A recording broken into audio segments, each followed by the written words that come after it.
The jazz ride cymbal pattern can be so much more than an endless loop of spang, spang-a-lang, spang-a-lang, spang-a-lang, spang-a-lang, spang-a-lang, spang-a-lang. And don't get me wrong, the classic ride pattern is the foundation of a lot of the phrasing that you play in a jazz context. It rips and it's super important to get it down, but this ain't no ball and chain. It's a box that you can also think outside of, but don't take it from me. Take it from the jazz greats. Today, we're going to break down the ride phrasing of two of the most iconic jazz drummers to have ever lived, Elvin Jones and Tony Williams, in songs where they put their own spin on the ride cymbal pattern, so that you can take some inspiration from them and put your own spin on it too. The first example we're going to look at is Elvin Jones playing on the John Coltrane classic A Love Supreme Part 2, Resolution. Check out this ride feel, man.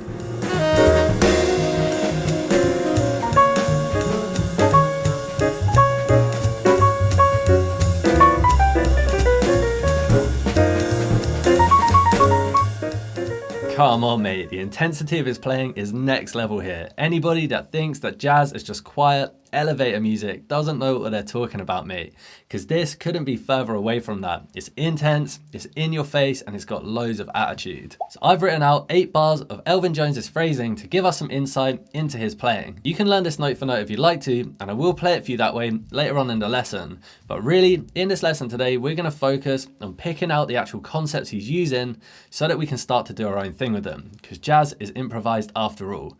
And you can grab the notation by following the link in the video description if you want to download it. So now, if we take a look at the notation, something that stood out to me straight away is the improvised feel of the skip notes. If we just look at the first half and just count out what the ride cymbal is doing, we've got 1, 2, 3, 4, 1, 2, 3, 4, 1, 2, 3, 4, 1, 2, 3, 4.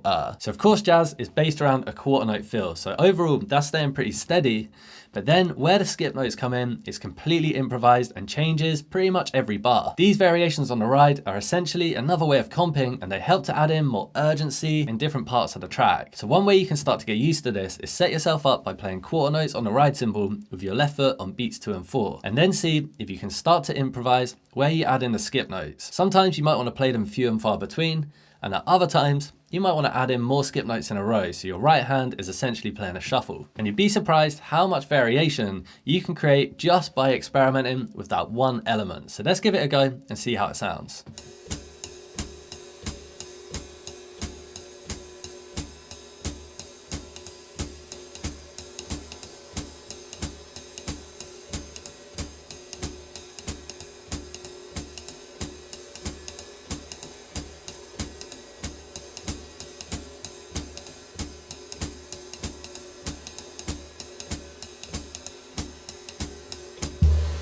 Sick. So straight away then, we're already pushing slightly further away from the classic ride cymbal pattern.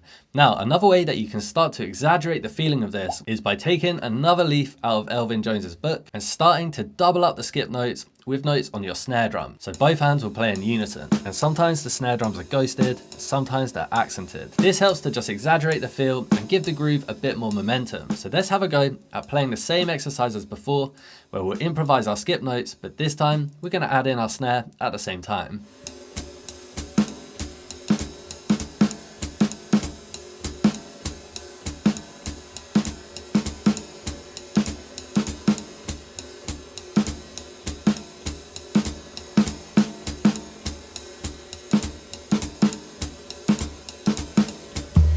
Nice, so that definitely pushes the feel a little harder, but it is quite limited in terms of the phrasing on the snare drum. So the next thing I'd recommend is have a go at adding in other snare drum positions, any comping phrases that you're already confident with, at the same time as keeping those snare drums on the different skip notes. There's no right or wrong here, so experiment and just see what you like the sound of, but I definitely recommend starting with phrases that you're already confident with, and then expand from there. So let's check out how it affects the feel.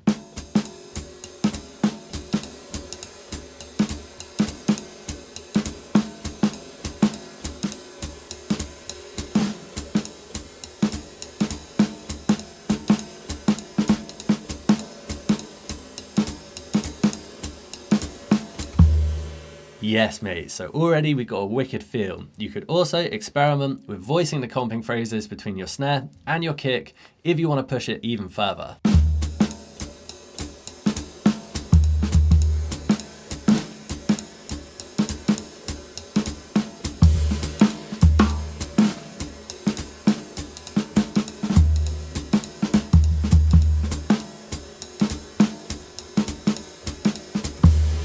endless fun to be had, even with just the concepts we looked at so far. Now, one other thing that I noticed that comes up fairly often throughout the track is Elvin Jones will play on the middle triplet directly after the ride cymbal. You can see this on bar 1, bar 3, bar 7, and bar 8 of the notation. So although that is a pretty common position to play your snare drum in a bebop setting, it's the way that Elvin Jones plays it, without connecting it to other snare drums to create longer phrases, in my opinion, gives it a really intense feel with a lot of attitude. He also sometimes plays the first 2 triplets of the beat on the ride cymbal in other parts of the track that I haven't written out, so that's also something that you can experiment with. Now let's see if we can add that concept into our improvisation to do our best to mirror some of his intensity.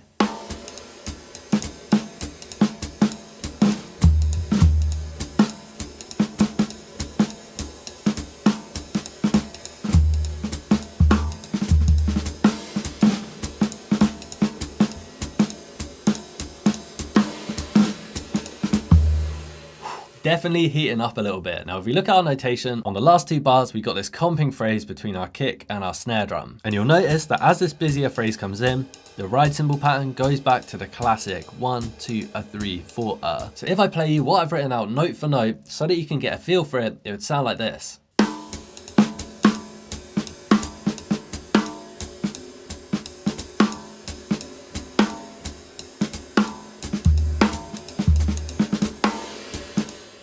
But what I think is much more important and will be way more beneficial to your playing is to take the elements of the groove and see if you can create your own ideas with them. So work on the concepts individually and then piece them all together to create a groove that's inspired by Elvin Jones, but doesn't necessarily sound like Elvin Jones.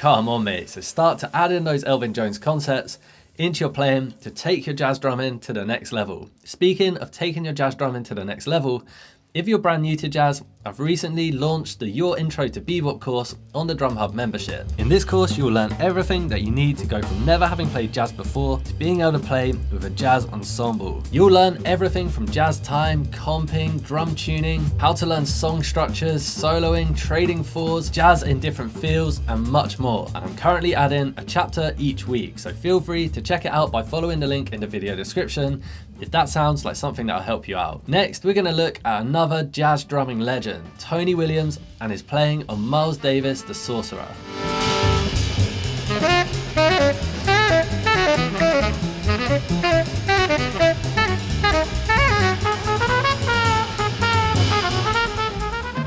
Too sick, mate. So much feel and so much finesse. So again, I've written out 8 bars for us to get some inspiration from, so let's dig into the concepts. The first thing with this tune is that the ride cymbal is played so fast that it actually starts to straighten out. So I decided to write this in straight time rather than swung time. That would just be my preference for how to read it. So as well as the notation changing, as you play faster, your technique is gonna start to change too. And as you push into up-tempo territory, you'll find that the notes start to straighten out and you actually start to play groups of 3 with one hand. Check out how it sounds if I go from slow to fast.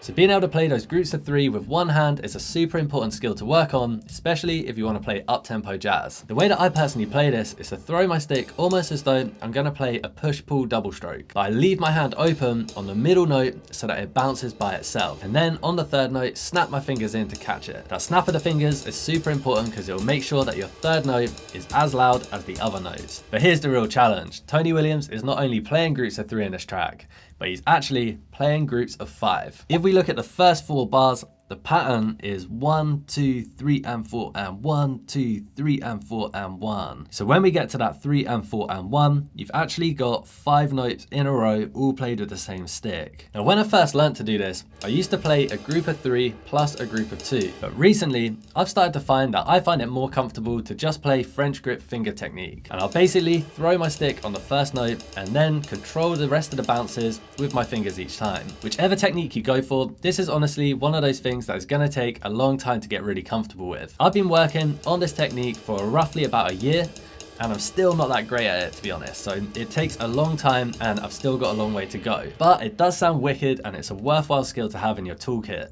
So what we'll have a go at is to see if we can start to inject groups of 5 into our phrasing. And why not try the phrase that Tony Williams is playing? This is of course easier said than done. So start slow and gradually bump up your tempo. But let's check out how it sounds.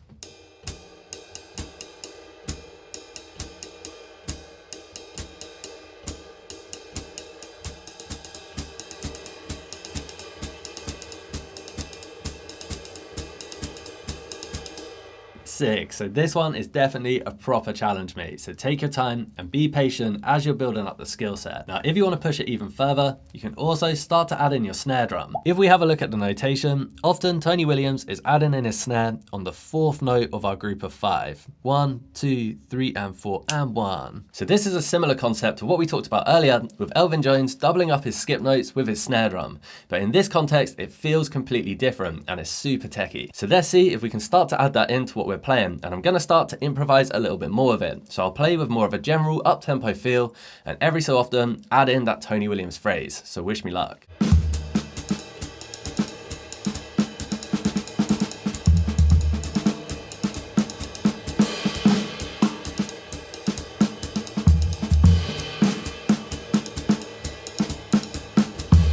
So the good news is that that concept sounds sick. But the bad news is that the next concept we're going to add in there is even harder to play. If you look at the last bar I've notated, Tony Williams actually plays a group of 7. 1 and 2 and 3 and 4. I'll be real with you, mate. This is not something I've ever even tried before today. And I gave it a go earlier and it's super difficult, especially to play it consistently. Personally here, again, I'm using French grip finger technique. And I can see the potential here, but for me personally, it's still a little bit sketchy. But that's what it's all about, mate. Grabbing the concepts so that we can take inspiration and level up our drumming. So if I play you all the way through the notation, it would sound like this.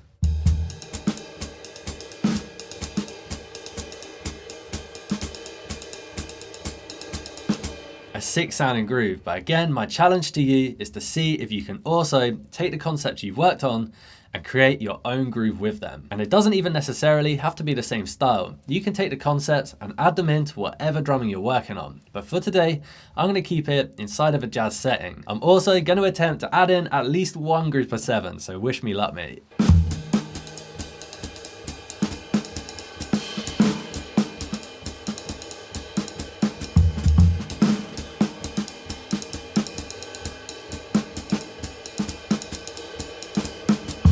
Smashed it, mate. So Tony Williams and Elvin Jones are of course 2 of the most influential jazz drummers of all time. But let me know down in the comments, who are your favorite jazz drummers? And are there any other drummers that you'd like to see a video on?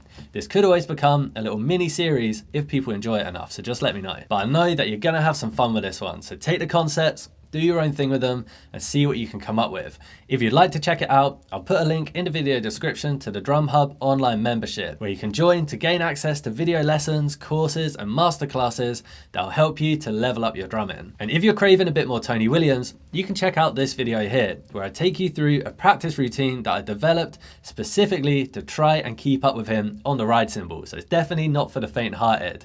So when you're ready, I'll catch you over there, mate.